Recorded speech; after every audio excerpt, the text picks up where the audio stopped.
All right, we're live on YouTube. Can you hear me all right? Can you hear me? Check. Google is using my microphone. Okay.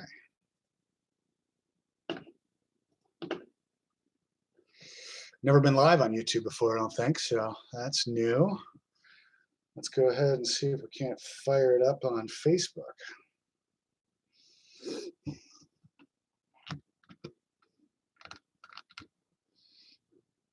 That's going to be interesting. Let's see, how do we do this? Post. Go live.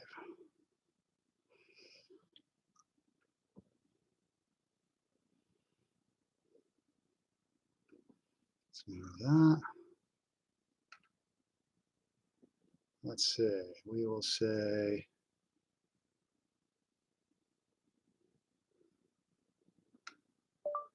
real estate virtual happy hour.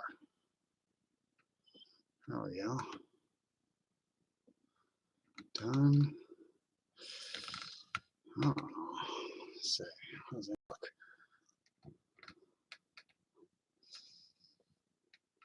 Starting live.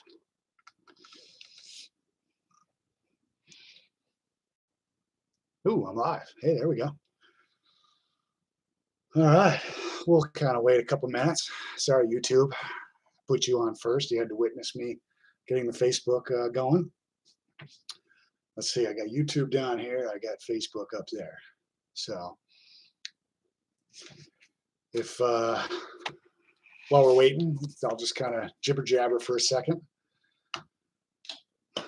Check my hair. It's the quarantine hairdo. It's getting a little long.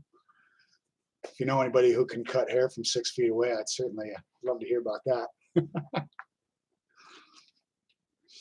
Let's see. I think there's chats for everybody. If you got any questions or comments or anything, just type it in there. I'll try to get to them. Let's see. It's about 4 o'clock right now, so we'll give a few minutes for a couple people to jump on. If I had some jokes to tell, maybe I'd tell one or two. Got my drink. Got a couple drinks. Hey, since it's happy hour time, while we're waiting for some more people to jump in while it's happy hour time, make sure to tell me if you can hear me. Let me know. If you can't, let me know. But since it's happy hour time, what are some snacks that you guys like for happy hour? What do you guys do for happy hour? My personal favorite is chicken wings. Coming from Buffalo, New York, I'm a sucker for chicken wings. So, all right. Let's see. I think I'm going to go ahead and get started. Let's see. All right. So somebody up on Facebook said, yes, we can hear you. And said, unfortunately, that doesn't sound very nice. All right, looks like we got a couple people on YouTube as well. Hey, I'm gonna jump right in and just start chatting away here about some real estate stuff. I got a few slides and paperwork and stuff to show you. To start off, what I'm going to do is when I'm done with this, any slides that I show you on here, because I don't know if I can share my screen or not. I'm assuming I can't, so I'm going to put a lot of these images right in the comments of these videos, so you can come back and take a closer look at whatever I'm going to show you. So I'm going to talk about 3 things today. First, I'm going to talk a little bit about what us as real estate brokers and the real estate world can do during this pandemic and quarantine. What we can and can't do. If there's somebody out there that needs to buy or sell, there are some things that we can do, and I'll kind of discuss that briefly. Then I'll talk a little bit about lending. I'm not going to go too far into lending because I'm not a lender. I'll let Casey Hamlin or something jump in. There's lots of videos with me and Casey Hamlin, so you can check those out for more details and all that. But I'll touch on a couple things that happened this week, and then lastly, I'll give you a quick market update. What's happening? What people are saying. Um, I try to look at the positive side of everything. But let's see. We said Royal Lunch Bar, good wings. Kevin, nice. I'll have to remember that. I'm always looking for a good wing. Thanks for that, buddy. Let's see. Okay, we'll jump right in. What can we do? What can't we do? So, back when we got into this quarantine, the governor of Maine came out and said, you know, uh, real estate is essential. So we can do certain things. We got to take a lot of precautions and all that, but we were an essential business. Um, and then we found out that a couple local towns deemed us non-essential. So it was kind of difficult, to navigate what we can and can't do and where we can and can't do it. Two towns in the greater Portland area, which is where I am, the city of Portland deemed us non-essential, and also Cape Elizabeth deemed us non-essential. But both towns this week has changed us to essential. So as far as I know, Cape Elizabeth said that we're essential. We can do things. We can show houses. We got to take a lot of precautions, and I'll explain how we do that. But Portland, they voted, I think, either last night or Tuesday night, and they deemed us essential. But there are some more restrictions on from what the state says. So if you live in the city of Portland, we are essential. You can buy and sell homes. You can do certain things. But when it gets into multi-units, that's where they put some restrictions. The way I understand it is 4 units and up, they're not really allowing, showings and stuff like that. So that's going to be difficult there if you have like a commercial building. 4 units and fewer, you can certainly show any units that are not occupied by tenants. So if it's non-occupied, we can show it, we can do it. And then also, I believe this says, the wording weird on it, says real estate activities shall further not be allowed in which property owner is not a resident. I'm assuming that means if you're an owner occupied in the multi-unit, you can do some business in certain ways. But if you're not living there, it's just an investment property, no go. So that's the way I understand it anyway. We can get some clarification on that if needed. So anyway, even though we're an essential business, we do have to take a lot of precautions when doing our work, and these are a list of a few things that we are doing right away. So first off, agents and buyers, we have been advised, and we've been practicing that if there's somebody that's looking to purchase a house, they view all documents, videos, pictures, virtual tours, everything, do a drive-by before we even consider going out to the house. So actually going out to the house is like the last resort, only if like, oh my goodness, I got to buy this house. Let's go take a look. Okay. Now, the best way to do a showing, if you want to go see the house, especially if you're a high risk for coronavirus, is, and then let's see. So yeah, ideally they select, one house that, 1 or 2 houses that you really want to go take a look at. And ideally that's what you want to go through. Video conferences and phone calls to review all documents like purchase and sale, things like that. I'm personally set up with a Zoom account and can, do everything, through video. So, if you want to go through any documents, we have digital, and I encourage it. Buyers go with the building inspector to the house and go through it, all that kind of stuff. There are some building inspectors out there, in particular one that I use, Brendan Lucier at Pillar to Post. He has, his company came out with this great technology. They do a 360 video tour of the house. It's really awesome. And that's great. And he'll also do a conference call with you afterwards to go through it. As a matter of fact, I'm putting together a video right now. We're calling it How to Buy a Home from Your Home. And it'll have some information about that in there.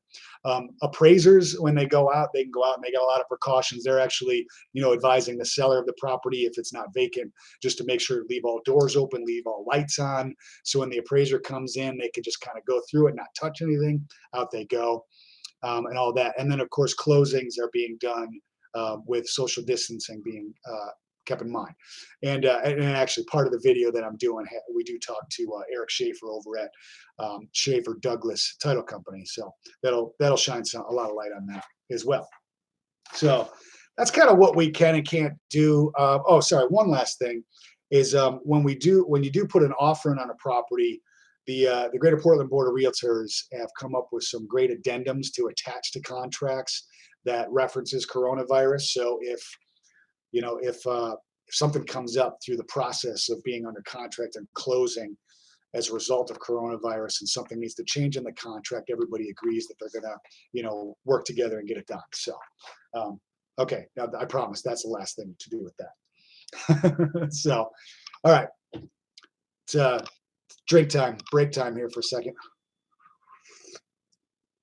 I have two drinks, one here and one here. I'm not telling you what's in either one of them. You're gonna have to use your imagination. What are you guys drinking? That's the question. So, all right. So, second thing to chat about real quick is lending. Like I said before, I'm not going to chat a ton about lending because I'm not a lender. I'm not a mortgage broker. There's tons of videos out there with Casey Hamlin and a few other lenders that you can get tons of great information about that. I'll touch on a little bit more about mortgages when I get into a couple slides here. But the biggest thing I will say is just this week, like we've heard a lot of news coming down. There's some big banks that have really tightened what they're doing to approve mortgages. Some banks are requiring as high as a 700 credit score and 20% down on any new mortgage. And that's a big deal. I mean, because there's a lot of programs out there that are 3% down, 5% down. There's some that are 0% down. And they're going to be harder and harder to get as we get deeper into this quarantine. I've been assured by almost every lender that I know that there are still programs available now with those lower down payments, lower credit scores. But the thing I will say is if you are, in a pinch, you need to buy a home right now, those types of things, stay in close contact with your lender. Be up to speed, let them update you, let them educate you through this whole process. And if anything happens in your world, and be honest and upfront, through this whole process. So that's all I'm going to say about mortgages for now. All right, so I got a few slides here. Got to bring the glasses back. Well, we'll take another drink here. It is happy hour. Hey, Jeff's here. Jeff, you doing a rum and Coke? Jack and Coke? What are you doing? Bacardi and Coke, something like that? Kelly, what are you drinking? All right. So lastly, I'm going to give you a quick update here on just generally what's happening in the marketplace. These slides that I have here are from an organization that does a great job every single month. I've been subscribing to them for years now. They're called Keeping Currents Matter, they put together a lot of these slides, and they really do a great job of keeping track of nationwide what's happening. So, first slide I have here is analyzing what happened back, 2008. 2007, 2008, and now. So what this is saying is way back 6 years leading up to the crash, back then, 2000, 2001, 2002, we had annual price appreciation of 8%, 6%, 12%, 11%, just a ton of appreciation there. And these last 6 years coming up here, 2014, 15, 16, we've been steady around 4, 5, 6%. Now, why is that important? Because when we led up to that crash back then, we just came in full steam ahead and it just like hit a brick wall. At least now we're kind of climbing at a steady pace. We're not like guns blazing, ready to crash and burn. Now this one I thought was interesting here. And this was one of the biggest reasons why, we crashed back then. This is Mortgage Credit Availability Index. What this says is how easy is it to get a mortgage? That's basically what this is telling you. I see Darlene's here. She might be able to chime in on something. Let's see. So what this says, back here in, where it spiked way up back in 2006, 7, 8, that's when they were giving mortgages out to everybody. You've probably heard about the no doc loans. They were just giving it, you walk into a bank, say, hey, I want to buy a house. Boom, you got a house. Hey, are you employed? Yes. Okay, boom, you got a house. So that was part of the problem. But it's gotten more strict, leading into now to get a mortgage. It's a lot more strict than it was then. And because of that, the housing market is in pretty darn good shape rolling into this crisis that we're in now. Now this, I always got to talk about inventory. It's part of what I do, and I say it like that because I'm getting sick of talking about inventory. So, months worth of inventory. If we're above 6 months worth of inventory, we're in a buyer's market, and if we're below 6 months of inventory, we're in a seller's market. We've been in a seller's market and an inventory crisis for a long time now. And right before this crisis that we're in right now, inventory levels were at historic lows. So it's gonna fuel us. It's gonna keep the housing market going through this crisis because of inventory being so low. Now, these last two things I thought were really great, actually. Some equity in people's houses. Total equity cash outs. So you'll see way back, 2005, 6, and 7, people were like using their house as like a piggy bank. Hey, you want a jet ski? Take out a home equity, go get it, And the good thing that we're seeing is nowadays, it's a fraction of that, and people aren't taking out as much equity out of their homes, but yet they have it. But they're not using it, which is smart, which means, we have our public is smarter than it was back then. And let's see, this one, this is great too. We just got tons of equity. There's a lot of houses out there. 30% of all homes are free and clear. That's amazing. They don't know anything about it.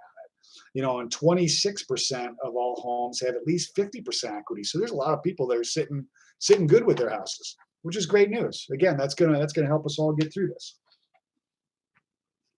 Make sense? Still with me? So let's see. Lastly, I have to bring up my other computer for this. Drink break. Cheers, everybody. It's Friday. No, wait, it's Thursday. Thursday, Friday, same thing. Doesn't matter. So one thing I thought I would show you was some local data. I'm going to bring this up. I think I already have it set here.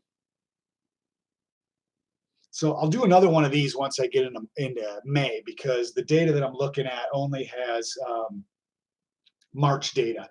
So this is what's happening here in Cumberland County, and it compares it to last year. So sold listings compared to last year is down only 12%. That's March to March. Pending listings is down 15%. But still here, in the month of March, we had 358 houses go under contract in Cumberland County. That's amazing. With everything that's going on, we're taking the precautions necessary, and people are still buying houses. That's the point here. Active listings. Now we are down almost 30% in active listings. Last year there was about 1,000, and now there's only close to 700. Geez, that was easy to do the math. And let's see. Now new listings that come on the market is only down almost 4% in March. So new listings that came on the market only down 4% in March. That's pretty big. Good to see. I'm going to be really curious to see April numbers when they come out, and May numbers and how that pans out, because April was still kind of going along a little bit there with everybody shutting down and all that stuff. April and May, I think we're going to see some different numbers on that. But I thought that was it was good information to keep you guys up to date on that. Let's see. That's it for me. That's it for me, guys. Kind of do some self-promotion here. Make sure you check out my YouTube channel, youtube.com/MakeMaineYourHome. Check out my website, MakeMaineYourHome.com. If you have any questions, give me a call, send me an email, send me a text, whatever you want. New videos coming up. Like I said, I got a video coming up. It's called How to Buy a Home from Your Home. That's going to be a great one to check out. That'll hopefully be out next week. And there's also a bathrobe video out there. So if you want a home evaluation, we can do it in our bathrobes, video conference. Any questions? Anybody out there with some questions? Let's see. Nothing up that way. Questions? Look at that. All right. See you guys. Have a great weekend. Stay safe, stay healthy, stay happy. Cheers.